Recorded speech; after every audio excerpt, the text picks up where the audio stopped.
Right now, China's detained over 1 million Uyghurs and other Turkic Muslims into concentration camps. They are forced to denounce Islam, adopt atheism, and pledge allegiance to the Chinese state. They would spend hours on end chanting in their crowded cells, "There is no such thing as religion," or "All hail the Chinese state," or "All hail Chinese President Xi Jinping."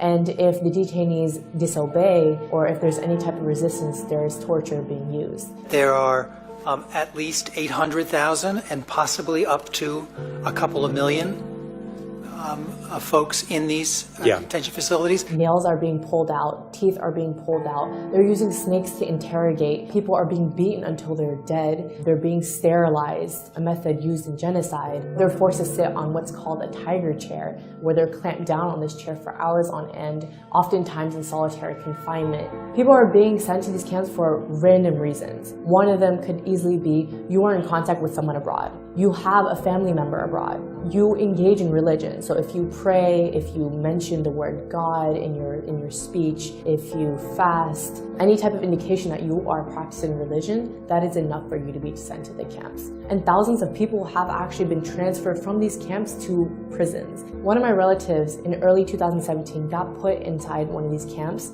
Last November, he came out dead. One of my relatives got sent to a camp because he went to the United States to attend my cousin's wedding in 2014. Last August, he got sentenced to 15 years of prison. Many of my relatives, we don't know if they're alive or dead. And there's not a single Uyghur who doesn't have at least one family member in these camps or some form of detention or prison.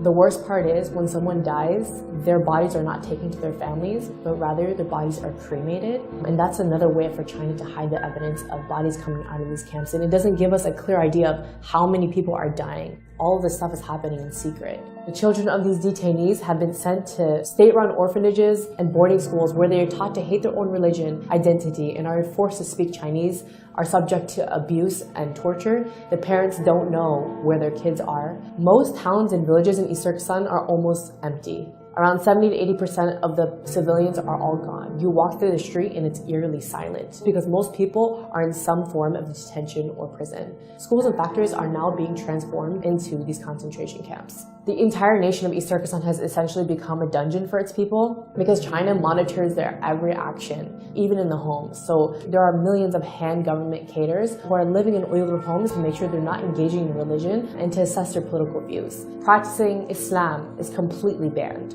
So for me to even say something like, "Oh, I'll see you tomorrow, God willing," is prohibited because you said the word God. Even having an Islamic name is a crime. So you have to change your name from a name like Muhammad or Fatima to an ethnic Han name. Thousands of Uyghur women are also forced to marry ethnic Han Chinese men. And this is another way to get rid of the next generation of Uyghurs. So why is China cracking down on Uyghurs and Turkic Muslims specifically? East Turkestan is really rich in minerals and resources, so by putting people into camps and basically carrying out an ethnic cleansing, China is attempting to maintain tight control over the mineral-rich land. You might wonder why the world has been really silent about this whole issue, and it's because of a few reasons. Number one, China has tightly controlled its media, so a lot of what's happening can't really be revealed outside to the rest of the world. Number two, even when people know about it, or even when governments know about it, they are forced to remain silent due to Chinese pressure and their economic and strategic ties to the country. So the question is, what can you do? What we need you to do is raise awareness, because right now, most of the world has no idea that this is happening. Pressure your government leaders to acknowledge China's occupation of East Turkestan and its systematic campaign to wipe out the Uyghurs and other people of East Turkestan. Support your local Uyghur communities. They're in dire need of international support. Come out to their protests. Organize protests in front of Chinese embassies and bodies that can actually take action to challenge China's ethnic cleansing of the Uyghurs.